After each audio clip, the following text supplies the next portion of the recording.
விஜய் பிரச்சாரம் செய்கிறாரு, நிறைய பொறுப்புகள்லாம் கொண்டு வராரு, பொருட்கள் கொண்டு வராரு, பொறுப்புகள் வழங்கி வராரு. அவரோட செயல்பாடுகள் எப்படி உங்களுக்கு தெரியும் சார்? அதாவது விஜய் கட்சி அரைச்சு ஒரு 2 மாதம் தான் ஆகுது. அதனால் நான் அதை பற்றி நான் கருத்து சொல்ல விரும்பலை. இன்னும் 6 மாதம் போன பிறகு மக்களுக்காக என்ன செய்ய போகிறோம், என்ன திட்டங்களை வைத்திருக்கிறோம் என்ற பற்றி அதை நான் பார்த்த பிறகு தான் அதை பற்றி பேச முடியும். இல்லாட்டி நீங்கள் என்ன பண்ணுறான்னு சொன்னால் நான் ஒரு பொலிட்டிக்கல் அனாலிசிஸ் எல்லாம் பண்ணி ஒவ்வொருத்தரும் கட்சி ஆரம்பிக்கும் போது இந்த கட்சி எப்படி வரும்னு சொல்கிறவனா இல்லை, நான் இருக்கின்ற கட்சி எப்படி இருக்குன்னு வேணால் கேட்டிங்கன்னா அதை சொல்லுவேன். சார் ஒன்றும் இல்லை, அவர் குறிப்பாக பேசுகிற விஷயங்கள்லாம் பாஜகவுக்கு எதிரான சில விஷயங்கள் பாஜக எதிராக பேசுகிறாரு. அதை எப்படி பார்க்குறீங்கன்னா நீங்கள் பாஜக இல்லை, அது ஒரு கொள்கையாக இருக்க முடியாதுல்ல. நான் உங்களுடைய கொள்கை என்ன என்று சொன்னால் பாஜகவை எதிர்ப்பதும் திராவிட முன்னேற்றங்களை எதிர்ப்பதும் என் கொள்கை அப்படின்னு சொன்னால் அது கொள்கையாக எடுத்துக்க முடியாது. மக்களுக்காக நீங்கள் என்ன செய்ய போகிறீங்க?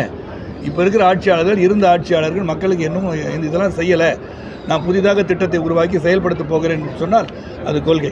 ஏன்னா அவருடைய பேச்சுக்கு நான் ஏற்கனவே சொல்கிறேன், அன்றைக்கே சொன்ன முரண்பட்டிருக்கிறார். முதலுடைய மாநாட்டிலே அவர் என்ன சொன்னார்னா கவர்னர் பதவி இருக்கக்கூடாதுன்னு சொன்னார். அவர் கவர்னரை போய் பார்த்துருக்கார். அப்போ கவர்னரை பார்த்ததுக்கு காரணம் என்ன அப்படின்னு பல பேர் என்னை கேட்டாங்க.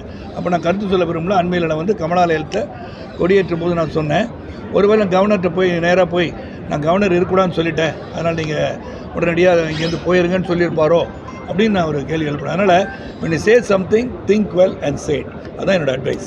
நடிகர் சங்க கட்டிடத்துக்கு விஜயகாந்த் அவர்கள் பெயர் வைக்கணும்னு சொல்லி பரவாயில்ல பேசுகிறாங்க. நடிகர் சங்கத்தில் நான் உறுப்பினரே இல்லை, அதனால் அதை பற்றி நான் பேச விரும்புகிறேன். நீங்கள் முன்னாள் தலைவராக இருந்தேன், பார்த்து அவங்க எடுக்கிற முடியும், எனக்கு முடிவு எடுக்கிற சஜஸ்ட் பண்ணுற அளவுக்கு நான் இல்லை.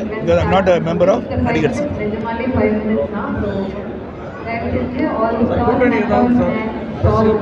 மாநில தலைவர் அண்ணாமலைஜி அதை பற்றி பேசுவார்.